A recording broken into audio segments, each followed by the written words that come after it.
ಯಾದಗಿರಿ ಜಿಲ್ಲಾ ಪತ್ರಕರ್ತರ ಸಂಘದ ವತಿಯಿಂದ ಆಯೋಜಿಸಿರುವ ಜಿಲ್ಲಾ ಮಟ್ಟದ ವಾರ್ಷಿಕ ಕ್ರೀಡಾಕೂಟಕ್ಕೆ ಯಾದಗಿರಿ ಜಿಲ್ಲಾ ಪೊಲೀಸ್ ವರಿಷ್ಠಾಧಿಕಾರಿ ಎಸ್.ಪಿ. ಪೃಥ್ವಿ ಶಂಕರ್ ಅವರು ಧ್ವಜಾರೋಹಣ ಮಾಡುವ ಮೂಲಕ ಯಾದಗಿರಿ ಜಿಲ್ಲಾ ಕ್ರೀಡಾಂಗಣದಲ್ಲಿ ಭವ್ಯ ಚಾಲನೆ ನೀಡಿದರು. ಈ ಸಂದರ್ಭದಲ್ಲಿ ಕ್ರಿಕೆಟ್ ಪಂದ್ಯಕ್ಕೆ ಬ್ಯಾಟ್ ಬೀಸಿ ಅಧಿಕೃತವಾಗಿ ಆಟ ಆರಂಭಿಸಿ ಕ್ರೀಡಾಕೂಟ ಯಶಸ್ವಿಯಾಗಿ ನಡೆಯಲಿ ಎಂದು ಶುಭ ಹಾರೈಸಿದರು.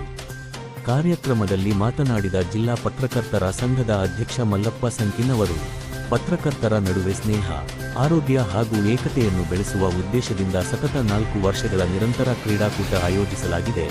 ಒತ್ತಡದ ಕೆಲಸದ ನಡುವೆ ಇಂತಹ ಕ್ರೀಡಾ ಚಟುವಟಿಕೆಗಳು ಹೊಸ ಉತ್ಸಾಹ ತುಂಬುತ್ತವೆ ಎಂದು ಹೇಳಿದರು.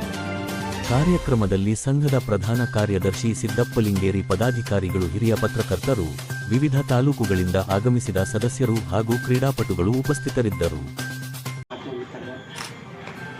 ಸ್ಪರ್ಧಾತ್ಮಕ ಜಗತ್ತಿನಲ್ಲಿ 365 ದಿನಗಳ ಕಾಲ ನಾವು ಭಾಳ ಎಚ್ಚರಿಕೆಯಿಂದ ಒಂದು ದಿನವಾದರೆ ನಾವು ಕ್ರೀಡಾ ಚಟುವಟಿಕೆಗೆ ಮೀಸಲು ಇಡಬೇಕು ಅನ್ನೋ ಉದ್ದೇಶದಿಂದಾಗಿ ನಾನು ಜಿಲ್ಲಾಧ್ಯಕ್ಷನಾದಮೇಲೆ ಕಳೆದ ಸತತವಾಗಿ 4 ವರ್ಷದಿಂದ ಜಿಲ್ಲಾ ಮಟ್ಟದ ಕ್ರೀಡಾಕೂಟವನ್ನು ಆಯೋಜನೆ ಮಾಡ್ತಾ ಇದ್ದೇವೆ. ಯಾಕಂದರೆ ಕ್ರೀಡೆಯಿಂದ ಕೂಡ ದೈಹಿಕವಾಗಿ, ಮಾನಸಿಕವಾಗಿ ಎಲ್ಲ ರೀತಿಯಿಂದ ನಾವು ಸದೃಢತೆಯಿಂದ ಇರಲು ಸಾಧ್ಯವಾಗ್ತದೆ. ಯಾಕಂದರೆ ಭಾಳಷ್ಟು ದಿನ ಬೆಳಗಾದರೂ ಕೂಡ ನಾವು ಒತ್ತಡದಲ್ಲಿ ಕೆಲಸ ಮಾಡ್ತಿದ್ದೇವೆ. ಆ ಒಂದು ದಿನ ಆದರೂ ಒತ್ತಡದಿಂದ ಆಚೆಗೆ ಬರಬೇಕು ಅನ್ನೋ ಉದ್ದೇಶದಿಂದಾಗಿ ನಾವು ಈ ಒಂದು ಕ್ರೀಡೆ ಆಯೋಜನೆ ಮಾಡುವ ಉದ್ದೇಶವಾಗಿದೆ. ಕ್ರೀಡೆಯಲ್ಲಿ ಸೋಲು ಗೆಲುವು ಸರ್ವಸಾಮಾನ್ಯ.